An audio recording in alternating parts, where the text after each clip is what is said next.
Fonds de dotation Le Triomphe du Cœur est heureux de vous présenter Génération CQZ.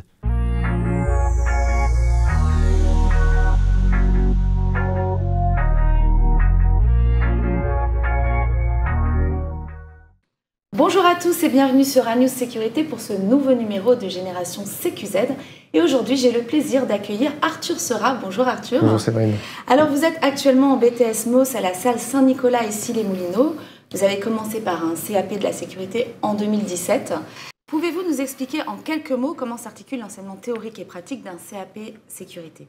Alors, le CAP agent de sécurité, il se détermine en deux parties. On a le CAP agent de sécurité en alternance et on a le CAP agent de sécurité dite scolaire. La particularité dont j'ai suivi personnellement cette formation, c'est du coup scolaire. On a quand même des stages, donc on a quand même le niveau, on va dire le niveau sur le terrain. On peut associer le niveau sûreté et le niveau incendie. Donc vous n'êtes pas en alternance?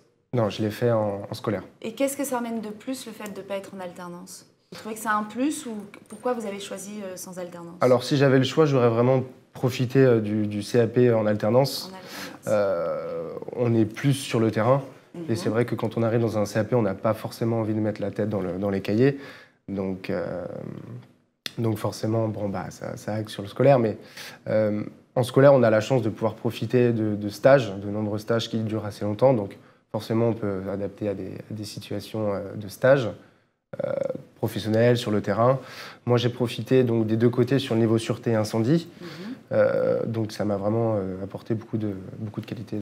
Et en théorie, qu'est-ce que vous apprenez en théorie dans un CAP sécurité? Alors en théorique, on a du coup le côté scolaire dit général. Donc, on a du français, on a de l'histoire, on a toutes ces choses qui font le monde scolaire, mais on a aussi le côté du coup professionnel. Donc on a la sécurité incendie, on a la sûreté, on va dire la base du métier d'agent de sécurité. La base des bases, hein, éteindre un feu, choisir la classe, enfin, connaître tout ce savoir incendie et aussi ce savoir sûreté qui définit les articles les plus importants hein, qu'on apprend principalement pour appréhender. Voilà. D'accord. Et lors de votre CAP, vous effectuez un stage de 8 semaines SIAP, système de sécurité incendie à l'hôpital Saint-Joseph à Paris. Quelles ont été vos missions? Alors, mes missions, c'est principalement du SIAP 1 au final. On a effectué des rondes. C'était de la connaissance incendie au final. Hein. C'est vraiment le service sécurité et assistance incendie à personne. C'est des choses qu'on apprend forcément derrière un cahier. Mais quand on est face à la réalité, ça peut être une ronde, ça peut être du service à personne, du secourisme.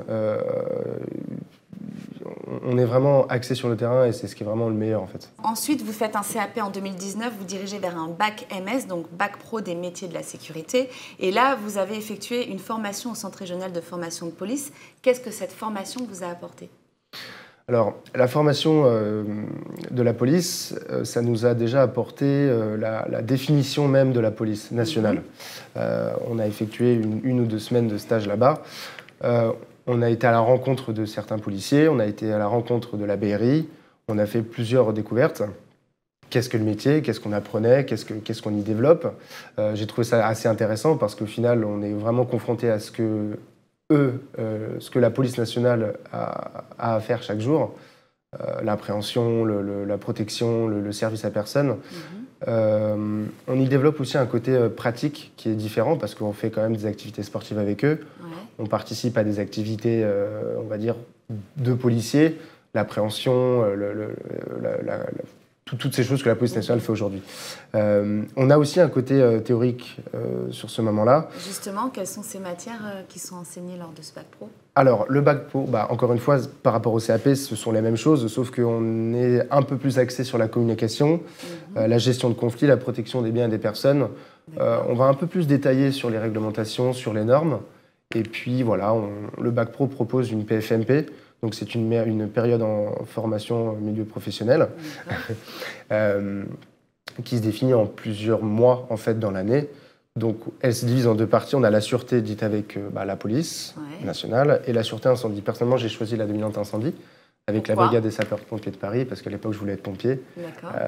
Voilà, j'avais des étoiles dans les yeux et je les ai toujours. Hein. D'où vous est venue cette envie d'être pompier? Alors la venue de sapeurs-pompiers de Paris, c'est clairement le terrain. Donc forcément, les pompiers de Paris ont... L'action, quoi. L'action, c'est ça. Les pompiers de Paris ont forcément du côté théorique, mais c'est surtout la pratique. Secours à personne, éteindre des feux, et c'est ce qui donne le plus envie aux jeunes. Et du coup, sur cette PFMP incendie, on a appris les manœuvres incendie pour éteindre un feu, les manœuvres enfin, toutes ces choses qu'il y a pour le secourisme. On a obtenu notre PSE1, PSE2. En général, avant le Covid et après le Covid, on a une semaine ou plusieurs, je ne me rappelle plus exactement, mais dans un VSAV, hein, donc dans un véhicule à assistance à personne, avec des pompiers. Donc on est dedans en tant que quatrième secouriste. Et du coup, voilà, on est vraiment sur le terrain. Malheureusement, je n'ai pas pu le faire à cause du Covid, mais ça aurait été super intéressant. Et alors, lors de ce bac pro, vous obtenez un stage de 7 semaines au musée de l'armée à Paris. Et là, quelles étaient vos missions au musée de l'armée? Alors, le musée de l'armée, pour moi, ça a été vraiment un déclic sur la sécurité privée. C'est un déclic qui m'a vraiment poussé. J'étais vraiment en totale autonomie, bien évidemment rattaché au service interne de sécurité, donc avec le colonel Grosjean, que je salue particulièrement. On a fait les missions dites de l'agent de sécurité, mais on est sur un lieu historique finalement. Sur un lieu historique, surtout les missions qui étaient axées dedans, c'était vraiment la protection des biens et des personnes, bien évidemment. J'ai fait aussi avec eux, donc vu que c'est un site militaire, il y a un détachement de la brigade des sapeurs-pompiers de Paris. J'ai pu profiter d'être un peu avec eux pour faire du sport. Et puis toutes ces questions de SIAP aussi, encore une fois.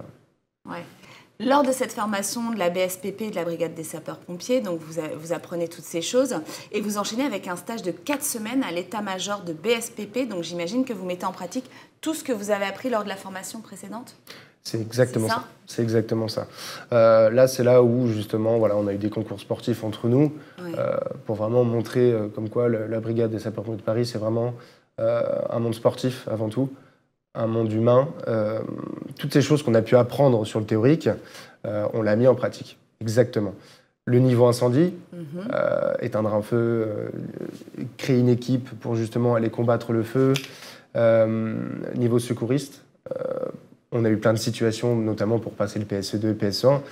Toutes ces situations, on les a eues. Pas en cas concret, malheureusement, parce qu'on n'a pas pu à cause du Covid, mais on a simulé, on a simulé ça. Et puis voilà, grâce au théorique, c'est vrai qu'on a pu s'en sortir. Mais on a vraiment appris les bases la base des bases sur le terrain. Aujourd'hui, vous êtes en BTS MOS Management opérationnel de la sécurité. Vous êtes membre de l'association Génération Sécurité et chargé d'exploitation chez Osiris. Quelles sont vos missions là-bas? Alors, au BTS, contrairement au CAP et au Bac Pro, déjà, on est vraiment sur du théorique très différent. On est vraiment poussé sur du post-bac, donc de la formation supérieure. Et du coup, depuis le début de ça, j'ai géré un peu les deux mondes, sécurité et sûreté, et sécurité incendie. J'ai été coordinateur SSI dans un bureau d'études très sérieux. Et ensuite, en deuxième année, je me suis axé sur une autre entreprise dite sur la sécurité-sûreté, donc gardiennage. Et ma mission principale actuellement, mes missions principales exactement, c'est l'organisation du service, la gestion du personnel, la planification, les ressources humaines, vraiment axé sur un service de sécurité. Donc, toutes ces choses que j'ai pu apprendre en sûreté, voilà, c'est moi qui les mets en pratique maintenant. Et dû à toutes mes formations, c'est sûr que ça paraît plus simple d'un vue extérieur, mais c'est sûr qu'on est vraiment axé sur du post-bac et c'est vraiment très intéressant. Et sur ce BTS, vous m'avez dit qu'il y avait 2 matières importantes pour les oraux. Quelles sont ces matières? Alors, on retrouve les ressources humaines, qui sont très importantes concernant la gestion du personnel. D'accord, c'est une des premières matières. C'est une des premières matières qui sont vraiment très très importantes, notamment pour les oraux. Et la sécurité globale, dite sur la prestation de sécurité. Voilà, on va parler de ce qu'on fait en entreprise, sur les deux, les deux matières, on va parler de ce qu'on fait en entreprise, ce qu'on a vécu. On va ressortir un peu de connaissances personnelles et il faut vraiment travailler ça pour donner le meilleur de soi pour les examens. Un titulaire d'un BTS MOS donne la possibilité après concours d'intégrer la police nationale ou municipale, la gendarmerie, les sapeurs-pompiers, l'administration pénitentiaire. Vers quoi allez-vous vous diriger par la suite? Alors moi personnellement, je compte faire un voyage, faire une pause, une année de césure en Australie. Mais revenant, je pense que je vais m'axer sur une licence et un master. Et mon but final, ce serait voilà, de vraiment posséder un poste managérial un peu plus axé sur la direction, ou même pourquoi pas créer ma propre société. Ah, on vous le souhaite en tout cas. Merci beaucoup. Qu'est-ce que vous auriez à faire passer comme message pour donner envie à cette nouvelle génération de rejoindre les métiers de la sécurité privée, publique? Pour les jeunes. Pour les jeunes, oui. Je pense que pour les plus vieux, il y a des plus vieux qui postulent aussi après. Je pense que la sécurité, forcément, autre que le théorique, sur la pratique, on est vraiment sur un dépassement de soi. On arrive comme une pierre brute, et au fil du temps, avec la sécurité, on la taille, et on crée la meilleure des pierres pour donner le meilleur de soi pour la protection des biens et des personnes. Et je pense que les jeunes, aujourd'hui, doivent vraiment favoriser un monde qui leur correspond, un monde dit un peu plus professionnel que général.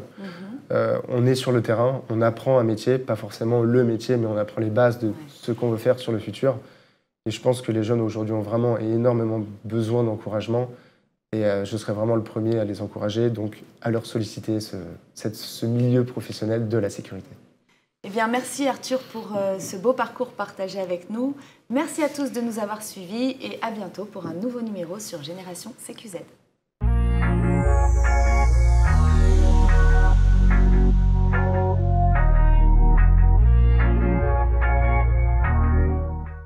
Fonds de dotation Le Triomphe du Cœur a été heureux de vous présenter Génération CQZ.